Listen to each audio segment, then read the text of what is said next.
magre-repair tayo ng ating Converge dahil walang signal. Tingnan po. Tapos mo ito, yung ano, ito yung medyo problema.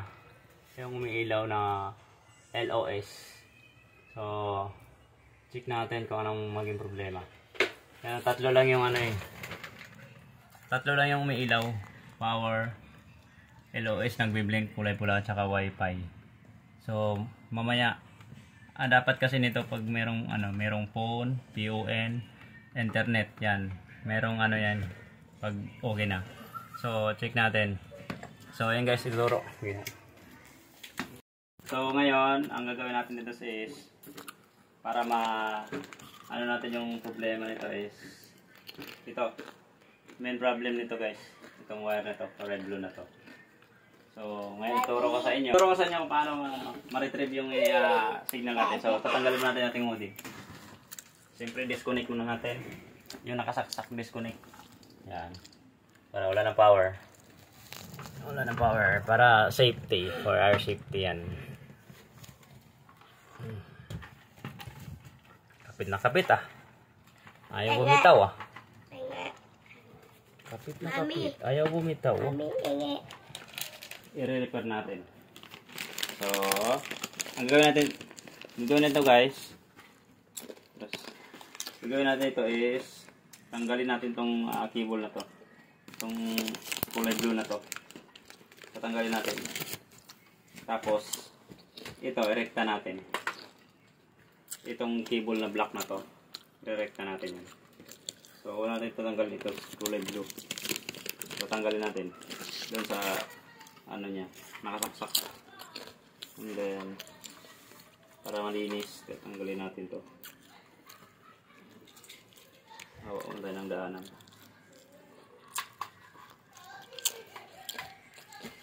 So, pag ganito ang na-encounter nyo sa Converge wifi nyo guys, gawin nyo lang to sa bahay nyo kasi hassle. Hassle pag matagal lang pag-proseso ng ano eh. Pag nagpapa-ano ka sa pa-service ka sa Converge. Dami pang matagal. So, yan, natanggal. Natanggal na. So, yan na. Ito guys, so. Ito na yan, mismo ito lang naman yan eh. Yan. Saksak lang naman to sa outlet. Tapos ito rasap. Yan guys, tatanggalin natin to. Itong cover na to, back cover niya. Tapos i-release natin to. Tatanggalin natin. May ano naman siya sa gilid eh. So, klapin lang natin. Mabilis lang siyang mabilis lang naman siyang matanggal. Yan.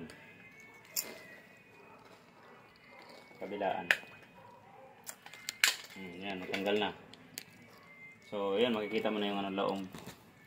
So, yan guys, itong to, pagkatandaan nyo, itong tatanggalin natin. Ito to. Kasi itong may main problem. Extinction na blue na to. So, tanggalin natin yung lapit na. Yan. Saan nito guys is, merong, siya adapter. Yung adapter niya, yan yung kailangan natin mat-release. Yan. Release lang natin, adapter. Tapos ito ang mangyayari. I-rekta natin doon sa unit. Mismo modem. Sa mismo modem, rekta natin. Ito. Wala na yan. Ito yung wire na to galing sa posting. Ito na modem. Ito. Okay, mag-alala. Kasi ito, distinction lang sa adapter. So, yan. Ito lang yung tatanggalin sa data. Impact natin itong isa. Yan. Dito. Yan na. Ayan lang yan. Rekta na. Wala na ibang wire. So, nakarekta na. Ayan. O, yan na. Saksak natin siya ngayon. Saksakan natin. So, saksakan natin ito. Yan, makikita nyo ito. Observe nyo guys yung observe nyo yung maging saksakan natin. Ito. From dish. Observe nyo. Una nating ma-observe na ito yung power. Ayan. Observe natin may ilang minutes. May susunod na ilaw dyan. Ito, sunod-sunod na yan sila. Mga siguro 1 minute. Or pinakaano na yung 1 minute. Tapos, check natin mamaya.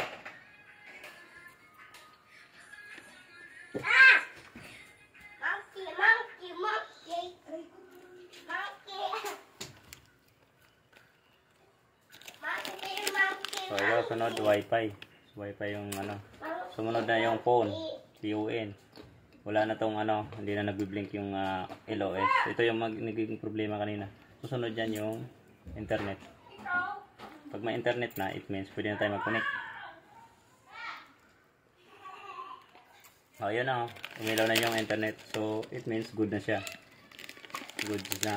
So, ang gagawin natin ngayon guys, punta tayo sa ating Wi-Fi. Or ano.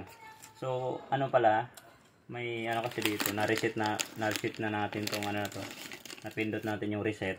So, ang mangyari nito is, yung dating, ano, kung na-change password na, o nakapag-change na kayo ng password, babalik yung dating password. Pero wala namang problema kasi, kapag nakalimutan yung, ano, meron man siyang kopya dito sa likod. Ito yung kopya, oh. So, hindi kayo maliligaw, or hindi kayo malilito kung saan. Ito lang, nandito lang sa likod yung info niyan. Yun, CTE. So, lalabas yan dun sa Wi-Fi nyo. Nandito na rin sa baba, yung password. So, yun yung, pag nag-login tayo ng ano, yun yung gamitin nating Wi-Fi, ano, password Wi-Fi. So, balik natin to dun sa taas. Tapos, connect tayo sa cellphone.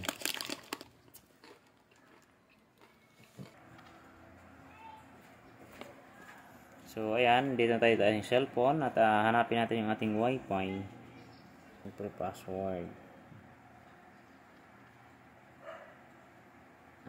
Gulo. Connect. Ayan. So, ayan na. After natin na input natin lahat ng information, ayan, nakakonect tayo ng ating Wi-Fi. So, yan, nasa unahan CTJ, yun yung ating connected na po siya. So, enjoy na natin sa taas. Enjoy na natin yung Wi-Fi ulit. Hindi na tayo problema pa. Although may paraan naman nito, which is matagal kasi kailangan pang pumunta sa main office, which is medyo malayo sa atin ng konti. So, sa mga medyo malayo talaga na lalayuan at wala pang oras, pagsamantala ito muna ang gagawin nyo. Then, i-report nyo na lang after pag na-resolve nyo na yung at least hindi kayo mag-aantay sa kung wala talagang sa wala talagang signal. At least, diba, meron na kayong ibang option. So, pwede nyo pa rin repair yan dahil hindi siguro talaga, ako mismo hindi ko rin din alam kung anong pinaka-uses ng kulay blue na connector na to. Wait. Itong connector na to, which is nakalagay siya na kasama sa modem natin. So, may uses yan. So, pwede naman pala natin irekta. So, nirekta ko na lang muna. Tapos, nag-report na rin tayo sa main office, which is medyo matagal pang respond nila. So, ginawa naman natin ng paraan habang nag-aantay. So, pagdating nila, at least, alam na nila kung ano yung sira, diba? Ito na lang, papalitan nila to mismong ganitong mismong modem. Ito lang mismo ang papalitan nila. Wala na sila masyadong galawin dyan. Kumbaga alam na nila agad kung ano yung nawala dyan sa modem natin. So, yan lang guys. Kung meron kayong nalalaman at meron kayong natutunan sa ating videos na to, please like. Just follow rin sa ating Facebook page at sa ating YouTube channel. At saka pa-share na rin sa videos nito para alam din nating mga kapwa umaasa sa mga Wi-Fi mga Wi-Fi user natin dyan. At least meron na kayong idea paggamit or pag-retrieve ng kahit sino pwede to, basta panoorin nyo lang yung videos na simula umpisa hanggang dulo. Alright, maraming salamat. Thank you for watching.